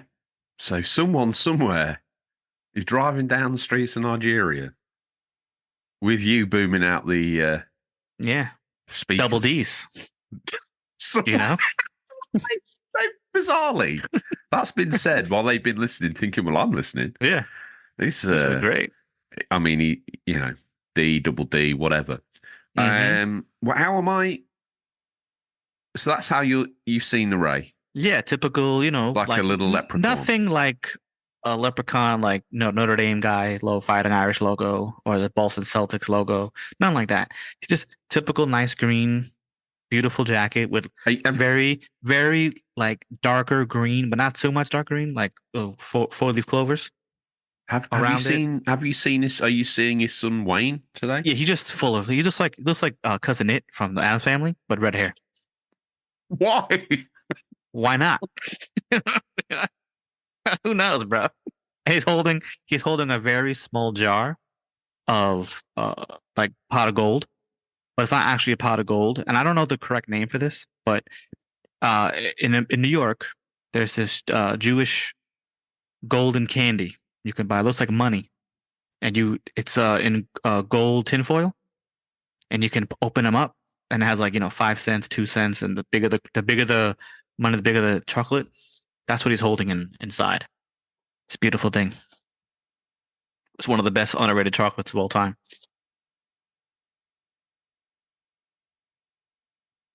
Happy Patty Days. How are we doing? How are we doing in Ireland, bro? Those are my brethren. I don't know off the top of my head, but I think what you need to do is you need to get them on the phone, and you need to tell them. Let me tell you, I'm seeing Ray today. Now, this is something that I didn't think I'd ever see, because what stepped out the car was an immaculately presented Ray. Now, I've known Ray since the early days, and obviously, he wears his denim and he's got his blonde hair and a mullet, and he looks a bit of a state. Today he's turned up. His hair is dyed black, jet black. Wow. He's got it cropped. His neck shaved. His hair is immaculate. It's very short, but he's got it in a side parting. He is wearing a very high value, personally tailored 3-piece suit. Oh, look at this guy. As he leans forward to pop the trunk of his boot, his jacket swings open a little bit, and I see a over-the-shoulder holster. In it, a Walther PPK. Really? He is the guy, apparently. I'm getting like Birmingham gangster vibes, bro. I tell you where I'm going with this. He is a secret agent. He's the guy that romanced the woman who romanced the person unknown who leaked the PS5 Pro specs. Get out of here. But I look at Wayne. He's full on odd job. No way. Yeah. But he seems loyal to Ray Bond. That's dope. Ray Bond. I like it, dude. I like it. Double O. He's so yeah. Double D, bro. Throw it up. Let me move out of the way, Ray. Let's have a look in this boot. Hi-Fi Rush for the PS5, 19th of March. Test your abilities in 2 new game modes, uncover new rewards, and even a few secrets in the Arcade Challenge update. Phil the Beat as wannabe rockstar Chai and his ragtag team fight against an evil megacorp in a world that syncs to music. Now, these next two, I heard you talking with Seb about, well, I don't want to ruin the surprise, Ray, but Dragon's Dogma. But this first one, I'm intrigued to see what you think of it. Alone in the Dark, PC, PS5, Xbox Series X and S, March 20th. Return to Jakiro Manor. Who knows what the hell that says? In this reimagination of Alone in the Dark, a love letter to the 1990s cult classic horror game. Now, I love the original game. I thought it was super interesting. It was weird, but I loved it. When we talk original, what are we talking? Well, I first played it at my friend Adam's house. I think it was on. It wasn't on. I played it on PlayStation. I could almost remember. I could almost promise you I did. Yeah. Was it even released on PlayStation? I didn't think it was, but now you've said it, I think it might have been. I'm not sure what it was on, but it was in the era where when it was house. announced and I played it on PC. But even when the PS1 launched, it was still a game that was still kind of, it had that noise around it. Mm-hmm. So it being on PS1 doesn't surprise me at all. In fact, I'd now be surprised if it wasn't on there. Yeah, I don't remember. But I remember playing at I have memories of playing at my friend Adam's house. And we were just so into it because it was so weird. And it was like scary, but not scary. So I definitely want to. I have it on my wish list. So have you seen though? This has got the cop out of. I don't know if he plays the guy. I think his name's Edward Carnaby. I don't quite know what's going on. Yeah. Uh-huh. He's got the guy out of Stranger Things. Stranger Things. He's got a real. Now the only person I can talk with about this is he's got a real Murdered Soul Suspect vibe going on with little hat and the. No, I thought of that. I'm like, yo, this is looking like my boy over here. I forgot his name though, but I remember I was like, yo, this is good. This is good. It looks interesting. I loved Murdered Soul Suspect. You and I, I thought it was underrated. I really did. Big time. I thought it was good. I thought the side stories were good, and how to help these people move on was pretty touching. Some were sweet, some were like, oh my god, bro, you were murdered. Or you're just missing, like, you got to move on. Sorry. It was good. It really was. What's next? Okay, Ray. This one is another one that I think is for you, lover boy. But Dragon's Dogma 2, PS5, Xbox Series X and S, and PC, 22nd of March. Dragon's Dogma is a single-player, narrative-driven action RPG that challenges the players to choose their own experience from the appearance of their arisen, their vocation, their party, how to approach different situations, and more in a truly immersive fantasy world. Now, I confused myself. 1 minute I think you've played the original, then I listened to an episode and find out you've not played Dragon's Dogma. Yeah, I never played it. My stepfather, Danny, he played it. He loved it. This was when he was very he was the one that actually got me to play Dark Souls, because I heard of it, but for some reason I felt it wasn't for me. I don't know. I was going through a weird phase at that time, and he's like, "No, you got to play it." And this was like 3 years after the release. Like 2 was coming out, which is why he wanted to play 1. So he got me into that because he was playing Dragon's Dogma. Yeah. And Dragon's Dogma looked like just a lot to handle at the time. And he loved it. And then he's definitely getting 2. I always wanted to play it. I have it. He gave me I have the game, but I never actually played it. So I would love to try it. But yeah, I mean, it's possible. We have 8 weeks. Who knows? Let's see what happens. You know? Wow, goes down the rabbit hole of playing Dragon's Dogma 1 and 2 back to back, and then going back to work feeling like he's achieved nothing. Absolutely nothing. Just like real life. Yeah. Up next, Princess Peach Showtime for Switch, obviously. March 22nd. A mysterious Max villain has taken over Sparkle Theater, and it's up to Princess Peach to save the play and the day. Now, I saw this because it popped up on the little menu screen, and I watched the trailer. I don't know what the hell the game's about, but Eva wasn't automatic like, oh, let's play this, let's buy this. I think I need to see an actual gameplay trailer, because what they were showing on the Switch was weird. I think that probably was the gameplay trailer. Oh, I don't know what's going on.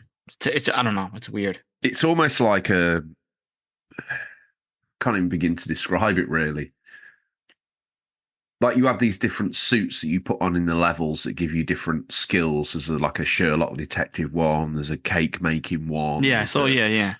And every level? So it's like a little mini games put together. Bunch of random. Do you know what it reminds me most? If you're going to liken it to any game, I would say it gives me, not in the gameplay, but certainly in the screen to screen movement and the way it's presented. It feels to me very. And it's not the same, but it gives me very Luigi's Mansion vibes. All right. It's not so bad, then. It's something similar, I guess. Yeah. I like Luigi's Mansion. It's certainly got that aspect to it. And I think they've tried to mix it up, like every level's going to be slightly different because you're going to be wearing a different suit, or you can maybe wear another suit and you've got to go through. And it's a Nintendo game. It's going to review well, isn't it? Let's face it. And it's probably... Although there has been some controversy because they're kind of refusing to name who developed the game. And they're saying that people are going to have to finish the game, roll the credits, and find out which studio made it. So, yeah, they're kind of hinting it's not a game that they've made and that they've contracted out to another party, but they've not been keen to announce who that was. So, yeah, I might have got that completely confused, but I'm sure it's Princess Peach Showtime. So, be interested to see what comes of that. Last one out the boot. This is mummy. This is your mummy. Okay. It is 100%. It's Rise of the Ronin, PS5, 22nd of March. Embark on an epic journey across war-torn 19th century Japan in this combat-focused action world action RPG from Team Ninja, the veteran studio behind Nioh and Ninja Gaiden. My good God, an open world Nioh. It's got to be good. It's got to be tough. Japan, 1863. After 3 centuries of the Tokugawa shogunate's reign, the black ships of the West descend upon the nation's borders and the country falls into a state of turmoil. Amidst the chaos of war, disease, and political unrest, a nameless warrior forges their own path, holding the very fate of Japan in their hands. Well, you've picked that as your mummy. You see, I'm kind of legally obliged to go Princess Peach. I'm kind of mildly intrigued by Alone in the Dark. I think that could be good. Hi-Fi Rush on PS5 is certainly, a moment in time. Dragon's Dogma, I wish it was easy for me, Bob, as it was for you.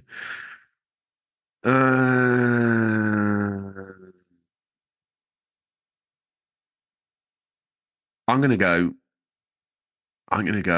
Alone in the Dark for my mummy. I think that could be good. I'm intrigued to see a review, if I'm honest with you. Before Ray goes, everybody knows that we have to pick a mummy VHS, and Goodness knows what I'm going to pick here. Surely I've had this. No, I can't have that. And I've already had that. It's getting tough to pick the VHS Mummies. I think I've always seen that to be new. Okay, here we go. There's a show on Netflix. It's called Blown Away. Is it Blown Away? Anyway, it's this nonsense, like Bake Off, but these people make glass. It shouldn't be my cup of tea, but I'm enjoying watching it. It's been interesting. I didn't know some of this stuff could even be done with glass. It's half an hour. It's very watchable. The first 10 minutes is a recap of what you saw before. The last 10 minutes is basically them judging it. So it's basically a 20-minute show. It's very easy to back. It's a cold, wet Sunday.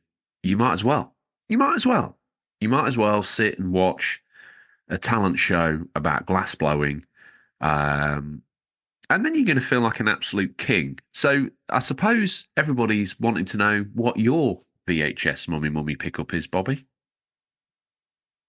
You know what? That's a great question. It's a great question. And I don't think I could think of right now for some reason. I'm having fond memories of it because Roadhouse is coming out for Amazon. This week. Then the 22nd, I think it comes out. Is the original Roadhouse with Patrick Swayze. The proper film. Bro, Patrick Swayze was a man's man. In every film. That was a stunning human being, bro. Was he a man's man in Ghost? He sure was. You know why? Because he was a man's man showing you how to romance a lady. From beyond the grave. Yep. Even when he was alive. You see the love there. You could also be a man, but show your feelings, He wasn't scared of that. I think believe it or not, people will say Chuck Norris. Let Chuck Norris and Patrick Swayze go at it. Patrick Swayze was no slouch, Patrick Swayze, bro. Patrick Swayze was the real deal, man. I never expected any of this controversy. I'm waiting for Harvey Retro to reach out to me on DMs to be like, no. Yeah, man. Patrick Swayze was a real man. And he knew Kung Fu or something like that. He knew something like that. Something. Yeah, I looked down. Classic. Okay. I look down on the floor and all I see is a very small Walther PPK. What is that? It's the gun that James Bond... right. Ray Bond would use. Yeah. That's right. That's my bad. And he left it there? Well, he always leaves a little something behind, doesn't he? And this week it was a Walther PPK. This guy dropped a yellow submarine keychain. So, we all live in one, apparently. What are you hoping to play? Definitely want to get, shouldn't be that long, maybe a couple hours. I want to definitely do Cannibal Abduction. Cannibal Abduction. No, it's not Hannibal. I just know why I said that. It's Cannibal Abduction. That's the game. Get that knocked out of the way, and then if my brother and Marlon are online, I'll do some Helldivers. If they're not online, I think I'll boot up Spider-Man 2 because that's one of the biggest games I have in plastic still. So I know Elliot might be upset, but I gotta open it, buddy. Well, he's not called Elliot anymore. He's called the Seal Master. The Seal Master. I love it. And if you break a seal, I think you should, anytime a seal gets broken... An angel loses wings?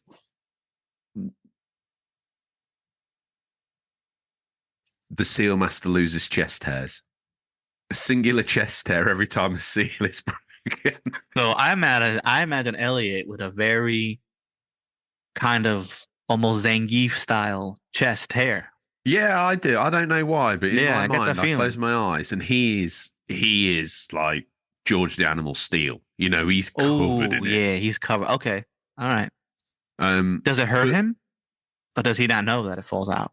No, I think it hurts him. I think it hurts him more than let's say I had one of my chest hairs pulled out, or one of your 5 chest hairs was pulled out. It's a little bit of like, oh, Yeah. you're over it. There's no lasting pain.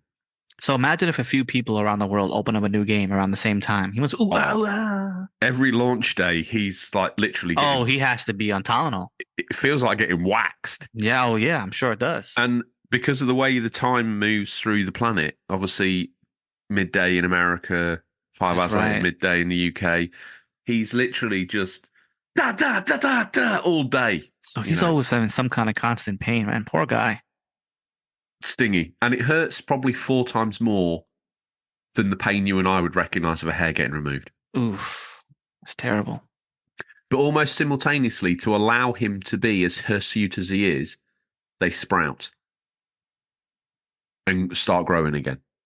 That's amazing. It's like a never-ending punishment. Yeah, so we just call him the Seal Master now. We don't the Seal Master. I like it. Yeah, the Seal Master. Yeah. So when you open it, you've got to record. I'll DM him. No, do it. No, do it in general. But like, about to open this up, bro. Be prepared. You know. Yeah, give him time to put at least out of respect. Film down. Yeah. And maybe rub some numbing antiseptic cream into his chest. Or some Vicks. You know. Oh, what is it, like a distraction? Vicks is a vapor rub, but basically, since my wife's Dominican, and all my friends are basically all over Dominican. No matter what ailment, I thought she was Greek. She's half Dominican, half Greek. What a wonderful combination! Yeah, it's a wild, and that can only happen in New York City, really, because you got everybody over here. No matter the pain or how you're feeling, it's always gonna be Vicks, and wherever it hurts, you rub it on. It's basically just like a menthol rub. Now, does it work? Sure does. Okay, let me ask you this question. Mm-hmm. Let's say for some reason or other, you have got a little bit of a cut on we're keeping it PG, so I'm going to say scrotum. Mm-hmm. Would you apply Vicks down there? You would apply Vicks around the area and get some fungal. Do me an absolute solid. When we finish recording, I want you to apply Vicks around the area of your scrotum. Okay. And if you're not back in hospital getting your hernia stitched again, I will be shocked. Yeah. I should try that first, Swallowed some Vicks. Probably would have came right out, What if you had a cut on your eye, your actual eyeball? Would you put Vicks in there? You put Vicks under your nose. I don't know about this American witchcraft, but No, it's not American, bro. It's Dominican pastime. Vicks is amazing. Vicks vapor rub. Vicks is the best. When you can't sleep at night, put some Vicks. No, when we say you can't sleep because you're congested, or you can't sleep you can't sleep because for any reason. Doesn't matter what it is. Put some Vicks on it, bro. It'll relax you. I don't know if the menthol vapes make you high or whatever, but you're going down. It's a thing. I'm telling you, it's a real thing. I don't know if UK Vicks is like class A, very illicit substance, or whether you guys are just made of tougher stuff. But you could buy Vicks. You go into the aisle, and it's there. There's loads. There's all types of sizes. You can just buy it right there. You don't have to get a prescription, nothing. Again, if you've got any experience of Vicks, RGT, I think RGT's the kind of guy that would, in the 90s, would have put on a high-vis vest, some glow sticks, danced until probably 4 a.m, but also, for some bizarre reason, smeared Vicks on his scrotum, and he didn't even have a cut down there. Probably, yeah, man. It makes you it just soothes you, It's a soothing thing. Let me tell you kind of like Southern comfort food, Gotta get that Vicks on you, boy. That's it. Mm-hmm.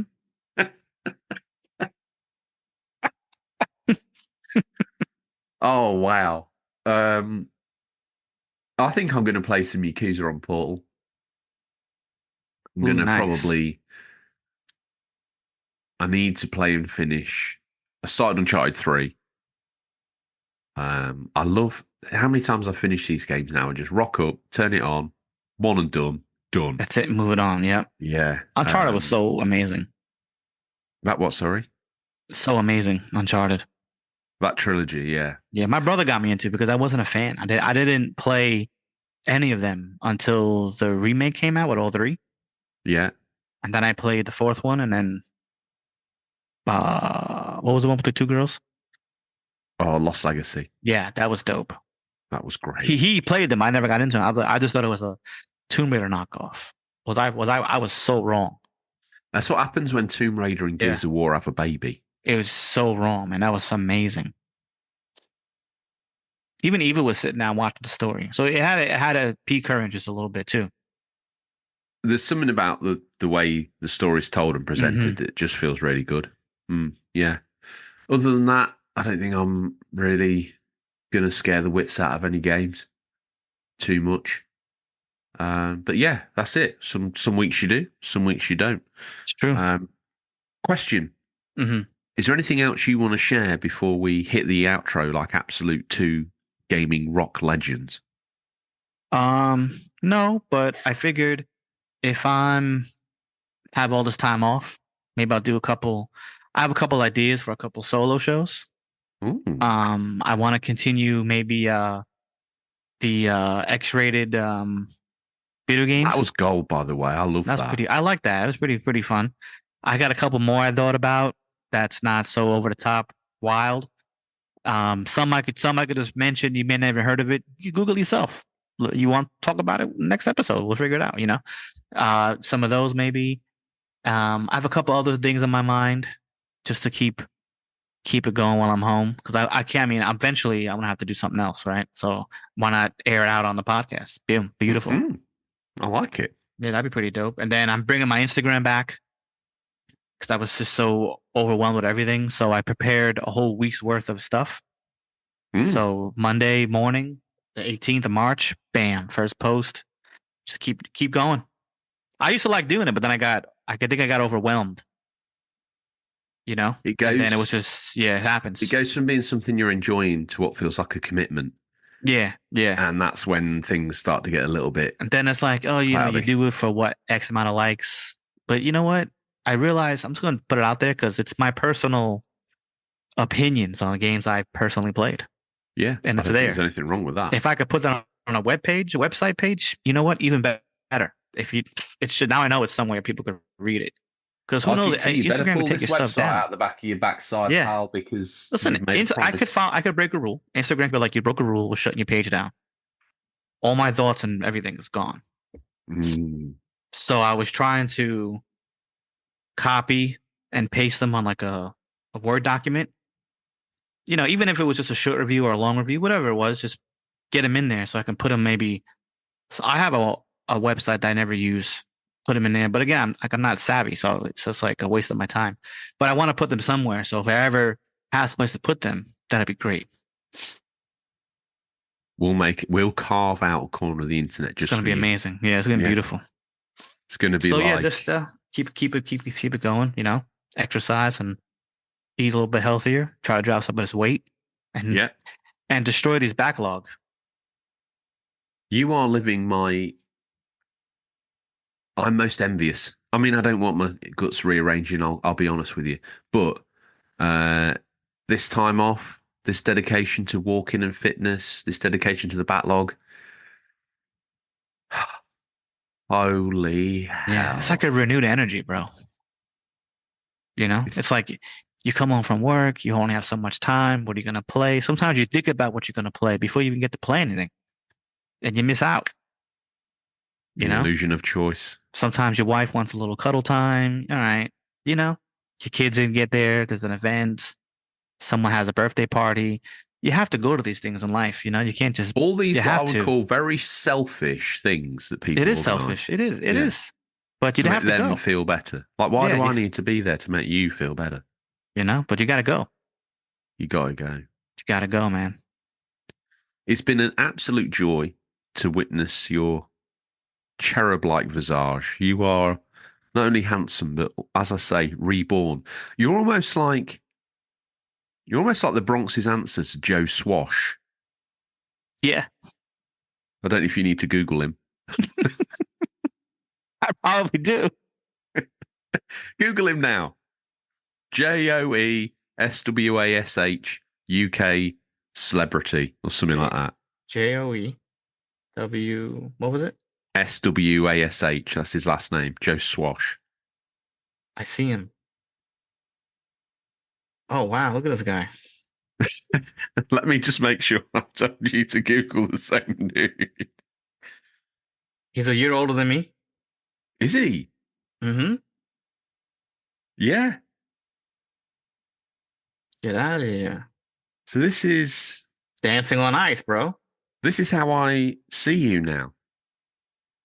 That's amazing. You're America's answer to Joe Swash. This dude's living his best life out there. You need to just get either into sort of selling cleaning products and household items, and you've made it. Let's get this ball on the roll. In fact, actually, I look at a picture of Joe Swash now and I look back at you and think, you're actually way more handsome than Joe Swash. Yeah, sometimes I thought when I was younger, I'm like, damn, I could be a movie star. I love it. You know? Sign me up to your first picture. It's a UCP production. Mm-hmm. That's it. What would you call if you had a movie, what would it be called? I don't know. Can I name it? Yeah, go ahead. 10 Seconds to Midnight. Ooh, damn, that's fire. I don't even know what that is or what. Doesn't matter. It's already a film, but it doesn't matter, bro. That's amazing. 10 Seconds to Midnight. I don't know what it's about. It just sounds like things are happening, and you know what I mean? Like, we got 10 seconds, bro. We got to figure this out. Like, I like it. Yeah, bro. That's epic, man. So we need an AI movie cover or T-shirt for 10 Seconds to Midnight as well. Perfect, man. Okay. Well, let's bail on the listeners. We must thank them for their time.